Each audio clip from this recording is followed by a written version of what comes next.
Praise Lord. കർത്താവിൻ്റെ വരവെങ്കിൽ എടുക്കപ്പെടുവാനുള്ള 29ാമത്തെ യോഗ്യതയെക്കുറിച്ചാണ് ഇന്ന് നമ്മൾ ചിന്തിക്കുന്നത്. അതിനാധാരമായി മർക്കോസ് സുവിശേഷം അതിൻ്റെ 8-ാം അധ്യായം 38-ാം വാക്യം വായിക്കുന്നു.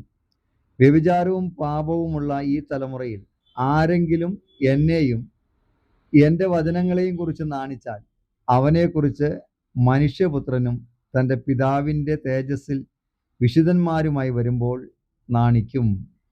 അപ്പോൾ ഇവിടെ വളരെ വ്യക്തമാണ്, കർത്താവിനെ കുറിച്ച് നമ്മൾ എന്ത് ചെയ്യാൻ പാടില്ല? നാണിക്കാൻ പാടില്ല. നാണിച്ചു കഴിഞ്ഞാൽ നമുക്കൊരിക്കലും കർത്താവിൻ്റെ 2ാമത്തെ വരവെങ്കിൽ എടുക്കപ്പെടാൻ കഴിയുകയില്ല. അവിടെ വളരെ വ്യക്തമാണ്, മനുഷ്യപുത്രനും തൻ്റെ പിതാവിൻ്റെ തേജസ്സിൽ വിശുദ്ധ ദൂതന്മാരുമായി വരുമ്പോൾ കർത്താവ് എന്ത് ചെയ്യും? നാണിക്കുമെന്ന്. അതിൻ്റെ 34-ാം വാക്യം തൊട്ട് പറയുന്നത് എങ്ങനെയാണ്? ആ വാക്യം ഇങ്ങനെ എഴുതിയിരിക്കുന്നു: പിന്നെ അവൻ പുരുഷാരത്തെയും തൻ്റെ ശിഷ്യന്മാരെയും അരികെ വിളിച്ച് അവരോട് പറഞ്ഞത്, ഒരുവൻ എന്നെ അനുഗമിപ്പാൻ ഇച്ഛിച്ചാൽ അവൻ തന്നെത്താൻ ത്യജിച്ച് തൻ്റെ ക്രൂശ് എടുത്തുകൊണ്ട് എന്നെ അനുഗമിക്കട്ടെ. ഇവിടെ തൻ്റെ ക്രൂശ് എന്ന് പറയുന്നത് യേശുവിൻ്റെ ക്രൂശിനെ കുറിച്ചല്ല. യേശുവിനെ ഒരുവൻ പിൻപറ്റാൻ ആഗ്രഹിച്ചാൽ അവൻ്റെ ജീവിതത്തിൽ വരുന്ന കഷ്ടതകളും പ്രതികൂലങ്ങളും നിന്ദകളും അതൊക്കെ ഏറ്റെടുത്തുകൊണ്ട് യേശുവിൻ്റെ പുറകെ പോയാൽ മാത്രമേ അവന് യേശുവിൻ്റെ ശിഷ്യനായിരിക്കാൻ കഴിയുള്ളൂ, അവന് യേശുവിനെ അനുഗമിക്കാൻ കഴിയുകയുള്ളൂ എന്നാണ് യേശു പറയുന്നത്.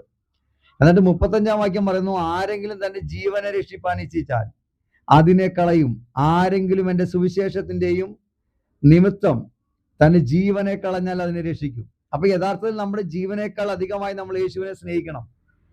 ഇന്ന് ബൈബിളൊക്കെ പൊതിഞ്ഞു കൊണ്ടുപോകുന്ന ആൾക്കാരുണ്ട്. യേശു ക്രിസ്തുവിനെ കുറിച്ച് പറയുമ്പോൾ ക്രിസ്ത്യാനിയാണെന്ന് വെളിപ്പെടുത്താൻ നാണമുള്ള ആൾക്കാരുണ്ട്. അവനൊന്നും യഥാർത്ഥമായ മാനസാന്തരപ്പെട്ട് രക്ഷിക്കപ്പെട്ടവനല്ല.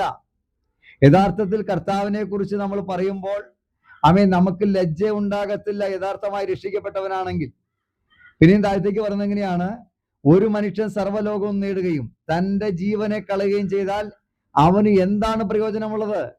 നമ്മൾ ഈ ലോകത്തിലെ പ്രതാപത്തിന് വേണ്ടി, മഹിമയ്ക്ക് വേണ്ടി, മാനത്തിന് വേണ്ടി യേശുവിനെ കുറിച്ച് ലജ്ജിച്ചാൽ അവിടെ പറഞ്ഞു യേശു നമ്മളെ കുറിച്ച് ലജ്ജിക്കുമെന്നാണ് പറയുന്നത്. 37-ാം വാക്യം പറഞ്ഞല്ല, തൻ്റെ ജീവന് വേണ്ടി മനുഷ്യൻ എന്തൊരു മറുവില കൊടുക്കും എന്നിട്ടാണ് യേശു പറഞ്ഞത്, വ്യഭിചാരവും പാപമുള്ള ഈ തലമുറയിൽ ആരെങ്കിലും എന്നെയും എൻ്റെ വചനങ്ങളെയും കുറിച്ച് നാണിച്ചാൽ അവനെ കുറിച്ച് മനുഷ്യപുത്രനും നാണിക്കും.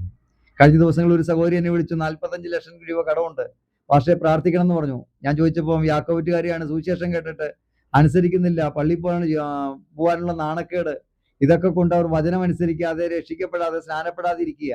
അവർക്കൊന്നും